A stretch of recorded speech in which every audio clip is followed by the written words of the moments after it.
So, how many of you are familiar with the phrase managed by walking around? Very common, little coin phrase, is probably overused.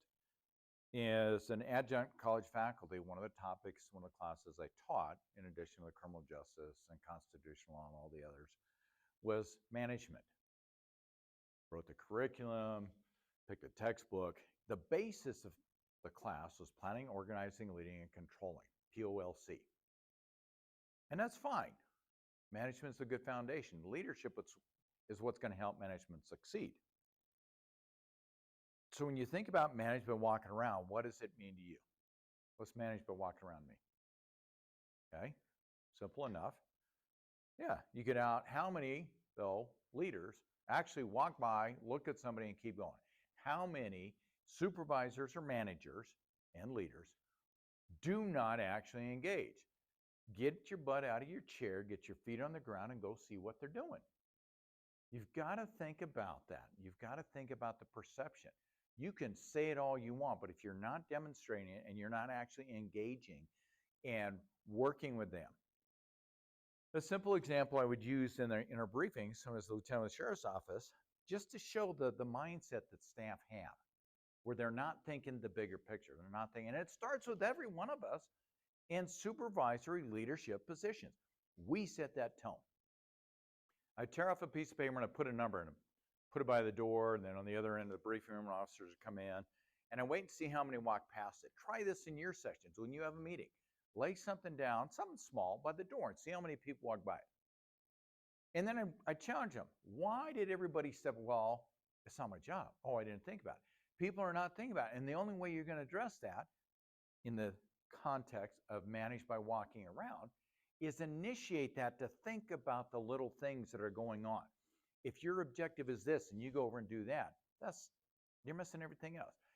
How many of you would run out and grab burritos for everybody? Hey, I'm making a Starbucks run. How many of you, anybody else want Starbucks? Too bad, I don't brought mine. Sorry, I didn't bring enough for everybody else. Sorry. Man got to have his coffee. But you'll run out and you get Starbucks, or you run and get burritos, or you'll do something in that context. But when you're managing by walking around, how many of you stop and think about that? Ask them, talk to them, step up. Hey, let me get this for you. Let me help you with that. If you're not doing that on a daily basis, what do you think your teams, what do you think that the officers or the staff, the people in the production line or on the floor in a shop or something like that, if you're going to run over and grab something, let me grab that for you. You've got to be willing to go out there and do it with them. A lot of the conversations out there are about leading from the front. And I'm telling you, from firsthand experience, I've spent over 30 years doing different supervisory leadership positions. So I'm telling you, the idea of leading from the front is great, but how far back is everybody else, right? Kick the lieutenant out there, let him deal with it. You're certainly not leading from behind, because they're always looking over their back, waiting for you to kick them in the pants. The idea is walk arm in arm through the gates of fire and back with them. That's that Marine Corps mentality I've got. Yeah, sorry, all the other veterans in the room, like, yeah, jarhead, crazy people. Yeah, we're the ones that go and make a mess, and somebody else got to come in and clean it up, right? But you think about that arm in arm. You're in the trenches with them. You've got to be willing to get out of your chair and go out and walk about and actually engage. It's not just a, hi, I'm here, see me. You've got to be involved. When you call somebody into your office and you want to sit down and have a conversation with them, most of us, including myself, we've all been there. You go through this and you're thinking, crap, the boss called me in the office. What did I do? No, couldn't have been that. We're good on that. You think you're in trouble automatically. Why is it? You're not building that relationship. Had a deputy a number of years ago, great, phenomenal officer, work with him any day, welcome my home any day.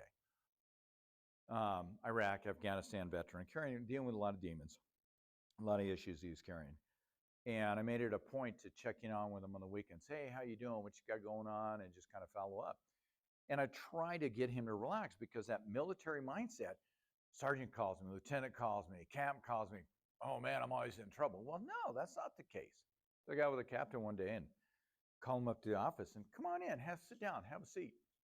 Hey, how you doing? The captain's just chatting with him a little bit, and he keeps looking over at me like, uh-oh, what's coming? The good thing is we left the door open. When they close the door, you know it's going to be a serious conversation, right? And he said, I just want to see how you're doing. He said, LT, that ain't right. But we're having that conversation. And it was in a laughing, joking tone. It wasn't anything serious because that's a rapport we're working on developing. But if you're not out there engaging, if you're not boots on the ground, think about that adversarial position that your team is now in because you call them in. It's an automatic, oh crap. What's the definition of a bully? Think about it. I'm a bully.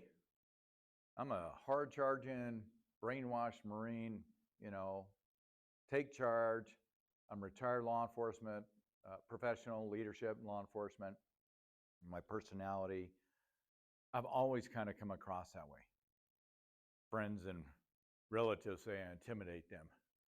And it's not intentional, but as a supervisor, as a leader, you have direct control and influence over others. You control vacation, you control and have influence over a promotion, raises, good job, good project, bad project, whatever. So you're automatically putting them in an adversarial position. You are in charge. You have control and influence over others through a position of authority and intimidation. As a Marine, I come across and I intimidate people. It's not intentional, but I have to be aware of that. And the way you address that and you kind of soften that position is boots on the ground. Be willing to get out there and talk with them. We had a lieutenant was on deployment. Yeah, we played in the Far East. I didn't play in the desert. Something about big spiders didn't do, or I can deal with snakes. But yeah, I know. Some of you guys, different military. That was for me. It was back in the 80s. I don't talk about. Yeah, I'm dating myself there. It's probably long before some of you were even alive. But that's on me. And we had a lieutenant. We'd go out and we'd be climbing hills all day. And this lieutenant at the end of the day set up his shelter half, or our little half. He's got half a tent, somebody else half tent, and so on. And he'd get out and he'd be doing push-ups, and the whole platoon out there were just working out. Marines, what else would we do? And you think about it, well, he was in the trenches. He was sleeping right there with us. He wasn't on the high ground. He wasn't trying to, sleep in the back of a vehicle up off the ground, right there with us. Now, I don't expect you to be going out there playing in the mud with your teams, but think about that. Think about the image. Boots on the ground is what's going to make a difference. Be willing to get out and pitch in. Roll up your sleeves and get real about the job. You can't help them if you don't know what they're going through.